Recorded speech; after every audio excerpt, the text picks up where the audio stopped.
பிறப்பும் இறப்பும் கடந்து நித்திய உண்மையை உணரும் ஒரு குருவின் வார்த்தைகள் இங்கு ஒலிக்கின்றன. தியானத்தின் நிசப்தத்திலிருந்து உதித்த ஞானத்தின் நிமிடங்கள். இது சிவயோகி ஐயாவின் ஆன்மீக ஒளிக்கதிர் உங்களுக்காக.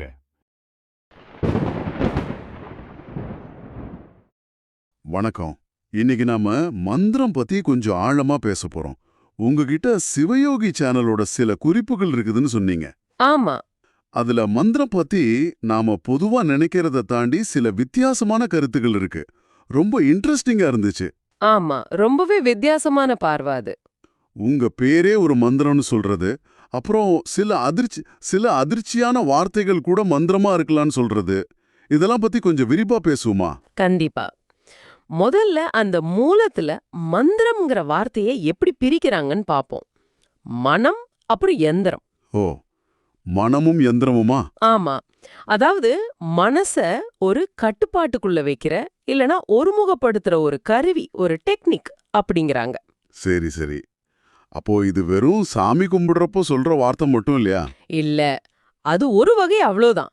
அந்த குறிப்புகள்ல ஓம், அல்லாஹ் அக்பர், ஏன் ஆமேன் கூட உதாரணமா சொல்றாங்க.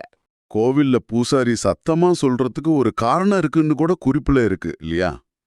ஆமா, அந்த ஒலி அதிர்வு முக்கியம்னு ஒரு கருத்து இருக்கு.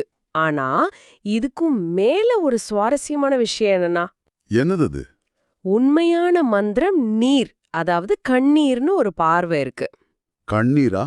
அது எப்படி மந்திரமாகும்? ம் எப்படின்னா, நம்ம உணர்ச்சிகளை வெளிப்படுத்துறது. குறிப்பா பெண்கள் டக்குன்னு அழுதுடுவாங்கன்னு சொல்றோம்ல, ஆமா ஆமா.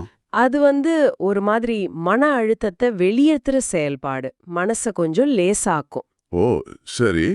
அப்போ ஆண்களுக்கு தலையாணம் நனையிறதுன்னு சொன்னீங்க. ஆமா, அதுவும் ஒரு வகை உணர்ச்சி வெளிப்பாடு தான். இது எல்லாமே மனசோட செயல்பாடுகள் தான். ஒரு வகையில மனச சமநிலைப்படுத்த உதவுது. இதுவே ரொம்ப வித்தியாசமா இருக்கு. ஆனா இதை விட ஆச்சரியமா உங்க குறிப்புல சொல்றது நம்மளோட சொந்த பேர் தான் நமக்கான முதல் ரொம்ப சக்தி வாய்ந்த மந்திரம்னு. இது எப்படி சாத்தியம்? அது ஏன்னா உங்க பெயர் அது உங்களோட ரொம்ப ஆழமா இணைஞ்சிருக்கு இல்லையா? ஆமா. யாராவது உங்க பேரை சொன்னா உடனே திரும்புறோம். சில பேர் சொன்னா சந்தோஷமா இருக்கும், சில பேர் சொன்னா வேற மாதிரி உணர்வு வரும். அந்த பேருக்கும் உங்க மனசுக்கும் நேரடி தொடர்பு இருக்கு. ஆமா உண்மைதான். அந்த உணர்ச்சி தான் மந்திரமா? அந்த உணர்ச்சியை தூண்டுற அந்த ஒலி, அதுதான் மந்திரம்னு சொல்றாங்க. அதனால உங்க பேரை நீங்க நேசிக்கணும். ஒருவேளை பேர் பிடிக்கலனா? அதான், பிடிக்கிற மாதிரி மாத்திக்கணும்னு குறிப்பு சொல்லுது. பாபுவ பூப்பான்னு மாத்தின மாதிரி ஒரு உதாரணம் கூட இருக்கு. ஓ சரி சரி. அது உங்க தனித்துவத்தை உறுதிப்படுத்தி மனசுக்கு ஒரு பாசிட்டிவ் எனர்ஜி கொடுக்கும். டாக்டர், ப்ரொஃபசர் மாதிரி பட்டங்கள் கூட இதே மாதிரி வேலை செய்யுமா? ஆமா, அதுவும் ஒரு விதமான மனநிலைய உயர்த்துற மந்திரம்தான். அதனாலதான் குழந்தைங்களுக்கு பேர் வைக்கும்போது அர்த்தத்தை விட அந்த சவுண்ட் வைப்ரேஷனுக்கு முக்கியத்துவம் கொடுக்கலாம்னு சொல்றாங்க. நேரம் ராமா, நாராயணா, இயேசு, அல்லேலுயா மாதிரி பொதுவான மந்திரங்களும் இருக்கு.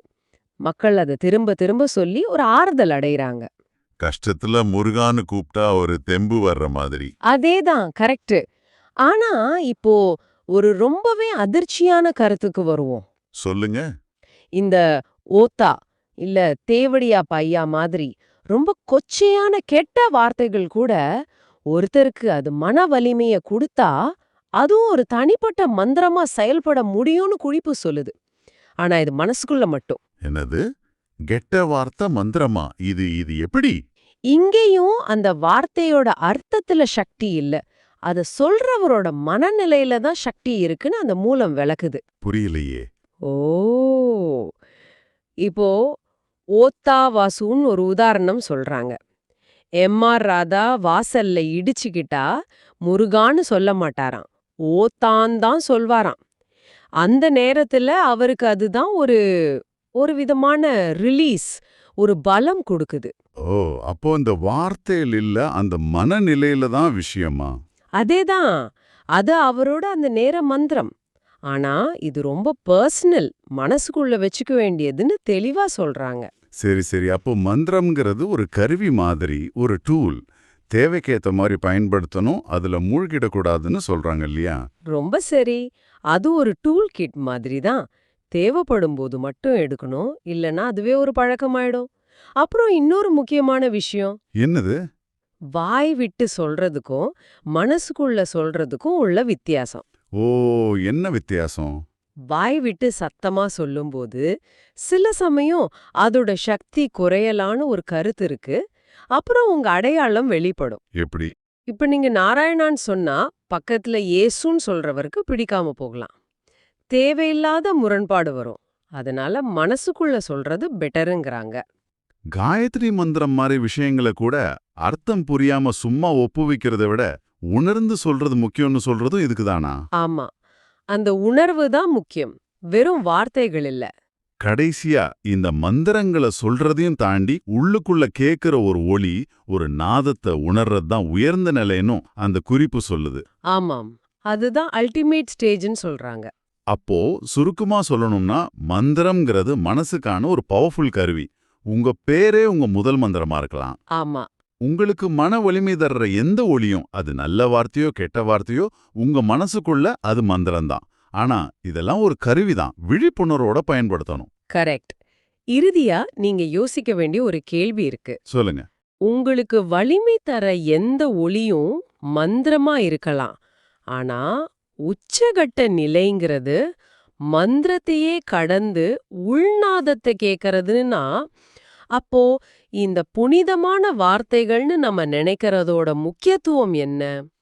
உண்மையான சக்தி அந்த வார்த்தைகள்ல இருக்கா, இல்ல உங்க ஒருமுகப்பட்ட மனசுல இருக்கா? இத நீங்க கொஞ்சம் யோசிச்சு பாருங்க.